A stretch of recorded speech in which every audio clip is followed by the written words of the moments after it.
Aloha! Welcome to our program, Seeds of Truth. I am Dr. Melissa Yee, and we have an organization of people here in Hawaii who are very concerned about health issues, environmental issues, and everything that is surrounding us on a daily basis. Today we're going to be talking about the issue of fluoridation. Now, many people remember about 15 years ago that there was a big debate about fluoride here in Hawaii. And in fact, we were able to pass an ordinance, a bill 66 in the City Council, which kept the water pure and safe for us to drink. But here we are many, many years later, 15 years later, and we're seeing that the issue has come up again. Therefore, I have invited some guests to speak to us today, and I'm very happy that they are so knowledgeable about the topic. And they're going to talk to us a little bit about the issues that concern them regarding fluoridation of Hawaii's water supply. So let's start with Adrian Chang. Welcome, Adrian. Hi. Well, my background is I'm a retired engineer, and actually I'm a pure water proponent. You know, I believe that the water should be as pure as possible for everybody to benefit from. And I've been doing research on this subject for close to 19 years, starting with dental materials and how it affects people's health, because I had a brother-in-law that suffered from cancer, and that eventually I got into the fluoridation issue. Mm-hmm. But I'll pass it on now. Okay. My background in fluoridation is, well, since my father passed away several years ago, I became constantly researching about health. And right now, I would say 16, 17 years later, I'm focusing on the red hill topic. Mm-hmm. But fluoridation came up for me personally because my relatives had a thyroid issue. And through that, I realized, because in Hawaii we don't have fluoridation, I was not up on this one health issue, but when I tried to research what was the cause of my relative's situation, I learned a lot about water and about fluoride. Very good. Merton. My name is Merton Chang. I was the former technical director of Dearborn Chemical Division for 25 years. We did industrial water treatment, which included fluoridation. We treat processed water for cooling, heating, drinking water, wastewater. Mm. So what kind of chemicals did you sell? We sold corrosion inhibitors, scale inhibitors, biocides, as well as fluoride to the military. Mm-hmm. We were asked by the military to furnish it to them. We also had polymers, anything to do with industrial water clarification. Mm-hmm. So possibly you had a change of conscience in knowing that there were side effects to the chemicals that you were selling? I was also aware of the effects of chloride. What kind of bothered me when they came out and said it's safe. There's tremendous amount of toxic effects of fluoride. So I wanted to clarify that, because as a salesperson, anytime we're selling a product, we have to give the material safety data sheet, and that shows the exact characteristic of the chemical. Mm-hmm. And what they're proposing as fluoride is safe is totally false. Mm-hmm. It has health hazards. Yes. So you're even more convinced about that today, many years later. Yes. More so, we have children, grandchildren, and they will inherit what we leave back. Mm-hmm. You don't want to leave a world that's polluted and all these side effects of toxic chemicals. Right. So if we ask Adrian 3 key points as to why you don't think we should have any chemicals, or specifically fluoride, in our water, what would they be? It's a neurotoxin. I mean, only recently it's been declared a neurotoxin. And a neurotoxin is like mercury and lead. It screws up the brains, okay? It screws up your central nervous system. And that's important to understand that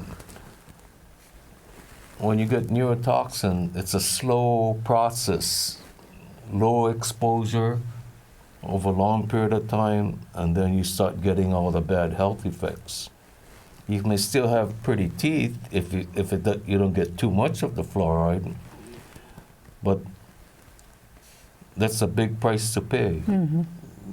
It's a new toxin. So that's the first thing. But the other thing is, it's about this guy, Dr. David Doy. Okay, I don't know if you can see this. David Doy, his father was a former lieutenant governor of the state. Nelson Doy. Yeah. And he helped my daughter to remove her mercury filling safely. And he asked me to help him with this issue back in I think it was 1999. So here I said, isn't that a good thing? So he gave me a book to read called Fluoride, the Aging Factor. And because I'm an engineer, you know, I look at it from a different perspective. I'm not a dentist or a doctor or not even a chemist, but I have broad training in engineering, and I think that really helps me to understand the subject matter. But when I read the book, it's so well cited. And I even went to UH library and medical school or medical libraries, pull out copies of the studies that he cited. And I said, my God, this is not BS, okay? This is the real McCoy. The thing that's neat is he's a biochemist. As a biochemist, they understand more about how chemicals interact with the body. Most of the other scientists or even medical health professionals, they don't know how to make the connection. They may know about their field, but not many people make a connection on the biochemistry side. And that's why this guy, Dr. John Yamayanis, was one of the leading proponents of keeping fluoride out of the water. And other people that have followed him are also chemists. And I'm not a chemist, I'm an engineer, but I can understand a lot of things that they're talking about. And it's not a good thing. Like I said, it's a neurotoxin. Do you want neurotoxin in your body? Okay. But from my standpoint, I want the water as pure as possible for everybody to enjoy, so that you don't have any people in the population that are unusually susceptible with weak immune systems or cancer or diabetes or bad kidneys, because they're going to be impacted no matter how you look at it. You give them a neurotoxin, it's just not going to help them any better. Okay, and that's where I stand on this issue. Okay, so Merton, you mentioned that you are providing fluoride to the military bases. And a lot of people are not aware that actually the military bases are mandated to have fluoridation. So a lot of times people will ask me, so Hawaii doesn't have fluoride, does it? And I have to tell them that indeed they do have it on the military bases. So with your practical experience working for the chemical company, what did you see happening in the military that you felt that was evidence that it wasn't safe? Well, what's happening is the CDC comes out and say fluoride is safe. It's in toothpaste. You know, it implies that it's not hazardous. When people that were adding the fluoride, disposing of a container, there's strict guidelines as what you have to do. And I had to warn the people who use it. These are the things that fluoride will do. Skin contact in your lungs, digestion. It would cause all this disruption in your body. So it was a responsibility I had to do for the people who are using it. So you're talking about the people who are putting it in the water supply. Yes. Right. But we also know that fluoride can corrode the plumbing. And so they have a problem from time to time about corrosive plumbing on the military bases, more so than in regular populations. Well, that's true because it's been doing it for a long time. I say normally a lot of these old pipes can last 7,500 years. But when you add chlorine, it becomes corrosive. It shortens the life. When you have chlorine and fluoride, you form hydrofluoric acid. Double whammy. Mm-hmm. So it really shortens the life. And these things are not even considered in the cost of application of the chemical. Well, just recently, just recently in the newspaper, they talked about the funding that was going to be cut out by the president that was supposed to replace the water lines for the Pearl Harbor and also the sword.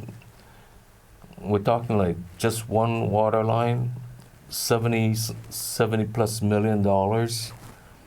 And if we had to replace water lines for all the different wells we have in Honolulu on this island, I mean, we'll probably, how many wells we have? Yeah. We have so many. They'd probably be in the billions. And who's going to bear the cost of that? You know, it's going to come out from the consumers. Right. We already talked about the corrosive plumbing that's occurring on the military bases, but how do you think it'll personally affect people who are residents of Oahu and the other islands? Well, fluoride is a halide, and if somebody doesn't have enough iodine to take the place in the thyroid, already in the bread they wash it with bromine. So the bread flour has bromine. This is the same. It can go in the same position of someone deficient in iodine. Same thing, fluoride. Same thing, chlorine. These can affect people's metabolism and get hypothyroidism, which is linked to diabetes, which is linked to everything, fertility, and I think most people in Hawaii don't know that even in the Ewa Plains, all of the chemicals from the sugarcane and the GMO sites, all that goes down to the waterlands, which it takes in the longest time, maybe like 20 years. But as you go closer of the waterlands towards the ocean, it'll go faster. And so the Board of Water, I heard this at the first Red Hill meeting after the 2014 spill of 26,000 gallons of oil JP8 from the Navy's Red Hill. At that time, I heard from the Board of Water that all of that water is filtered through activated charcoal. That's a million, I forgot the components, but that's a lot of filtering. Right. And so then the thing that comes to my mind is, because like in the Berkey filter that I was using, you can't just use activated charcoal, you have to add a second filter. And it takes, instead of minutes to come out, it's going to take another couple hours. And I can't imagine everyone having to do that to take out the fluoride. Yeah. I think a lot of people have always assumed that Hawaii's water is very pure, but I'm always interested to read the quality report coming from the Board of Water Supply. And I'm shocked to see that there's so much pesticide showing up, and much of this is actually from the time of the sugarcane and pineapple growing here in Hawaii. So it's not only recent, but because it's surfacing in the aquifers, we're seeing old chemicals coming out in the water supply. Well, I can tell you one big reason why it's showing up. When you mentioned we don't add fluoride except the military base, I did a review of all the water wells back in 2000. That's a long time ago. Anyway, but it showed that only the wells in the leeward side and central Oahu had traces of fluoride, even though it's low. I think maybe like 0.28 was the highest. Oh, the question is, where was it coming from? And I know they used to sprinkle it in the fields to kill the rats for the sugarcane, but sugarcane was all gone. So what happened? One of the things I did find out was the sewage treatment plants. They're all spitting out fluoridated water. Schofield one goes right into the ditch downstream of Lake Wilson, in the irrigation ditch. So over years and years of all this fluoridated water going into the fields and into those irrigation ditches, it's just gonna go down to the aquifers. Another possible source too was, I used to work for the National Guard, and I know the helicopter hangars, they had these deep wells, maybe like 10, 15 feet deep. And it was supposed to collect runoff water, like rainwater and things. But every time they washed the helicopters down or they washed the hangars down with fluoridated water and maybe chemicals with this solvents and stuff, on the ground, it's all going to go into these dry wells. And because they're so deep to begin with, they're that much closer to the aquifers.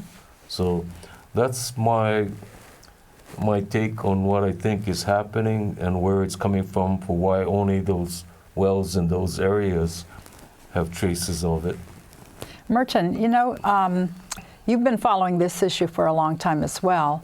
Why do you think the issue is coming up again? I know for the past 3 years that Senator Rhodes has been in the forefront talking about the need to fluoridate Hawaii's water, that the children have high incidence of cavities, and that would be the best solution for Hawaii. Why do you think he is so insistent, and why people still believe that fluoride prevents tooth decay? The CDC has been tasked the responsibility of fluoridating practically all the waters in the United States. Any well that serves more than 1,000 people. That's okay, to try to sponsor something, but the way they do it, because they want to say everything that's good about fluoride, they tend to neglect any news that may be harmful.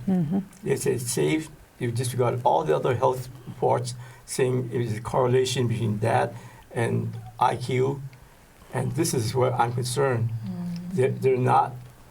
You shouldn't be an advocate of something and not be fair or looking both sides to the issue. Yeah. And I would say the CDC is, guilty of that. I think Senator Rhodes most likely is coming from the most purest intentions that he wants to help children. Right. And I happened to sit next to him at a Hong Kong forum a couple weeks ago. I think it was a couple weeks ago, but he, and I approached him because I happened to know about that he had a fluoride bill because I was looking online for the Red Hill bill. And so I mentioned to him, Senator Rhodes, I know that you're trying to help the keikis cavities, and I think that's really great, but have you ever considered it's actually nutrition that caused the bad teeth for Hawaii's kids? And have you ever seen the Weston Price? He was photos where this dentist shot Aboriginal children who ate, they have perfect teeth, perfectly wide noses, perfectly wide mandibles, large heads, everything. I mean, and then they're like either twin sister or some relative brother who was raised on bread and jam has really poor teeth, like with holes or dental cavities or whatnot. So, and he said no, he hasn't seen it, and he hasn't seen the testimony across the nation going on about defluoridating.